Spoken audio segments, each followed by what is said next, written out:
Hello everyone! Another day, another vlog. Sabado ng gabi, ito nga't bisibisihan na naman nga tayo. Gulong-gulo na nga ako na sa tuwing hahanap nga ako ng mga sando niya at shirt, hindi ko na nga makita. At ito nga, pinagtatanggal ko na nga pala sa loob ng Dora box at pagkatapos nga niyan ay tinupi ko na rin pala at ibinalik dito sa Dora box. Hindi ko na nga pala nabidyohan ang pagtanggal ko nga ng mga gamit niya dito sa loob ng Dora box. At sa mga oras na nga yan ay natapos ko na palang tupiin at ito nga inisa-isa ko ng pagpasok. Sinasamantala ko na nga pala hanggat hindi pa nga nagboboryong si Aya at panigurado mamaya kapag ito nga ay tinupak na hindi ko nga ito matatapos. Buti nga lang busy siya sa kapapanood nga doon sa cellphone ng papa niya. Kinabukasan nga ng linggo, nagyaya pala itong aking asawa na pumunta nga ng dagat. Tamang-tama nga lang ang pagpunta namin sa dagat dahil hindi pa nga ganun kainit ang sikat ng araw. Nauna na nga silang mag-ama lumakad at ako nga ay sumusunod nga sa kanila. Sobrang bilis kasi ng aking asawang maglakad, hindi ko nga mahabol-habol. Sumusunod na nga lang pala ako sa kanila at ito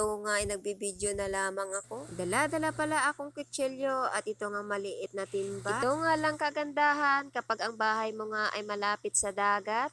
Hindi ka nga lang tatamad-tamad ay makakaulam ka na nga ng inyong pananghalian at kasama na nga ang panghapunan. At kung inyo nga nakikita, ito na nga ay may nakukuha na nga pala akong shells. Kapag nasa Maynila ka nga at pag binili mo nga itong shells na to ay napakamahal nga ng kilo. Sa kakapulot ko nga pala ng shell ito nga at mayroon pa nga akong nakita na ang pangalan nga raw ito'y tumbong dagat. Hindi ko nga lang alam kung ano ba ang tawag dyan sa inyong lugar.